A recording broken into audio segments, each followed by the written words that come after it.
আমি এই হাদিসটির প্রেমে পড়ে গেছি। আপনি যখন নীরবে ঘরে বসে কান্না করেন, আল্লাহ তখন ফেরেশতাগণদের উদ্দেশ্য করে বলেন, কোন জিনিস আমার এই বান্দার চোখে পানি আনলো? ফেরেশতাগণ বলেন, আপনার বান্দা সুখে নেই, আপনার বান্দা অনেক দিন হাসেনি।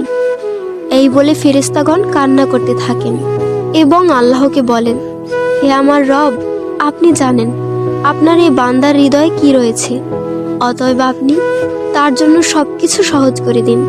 আল্লাহ বলেন, আমার এই বান্দা এমন কিছু জীবন থেকে হারিয়ে ফেলেছে যা সে অধিক ভালোবেসেছিল।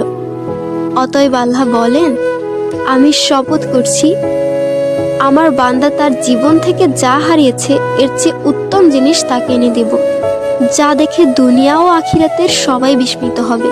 আলহামদুলিল্লাহ।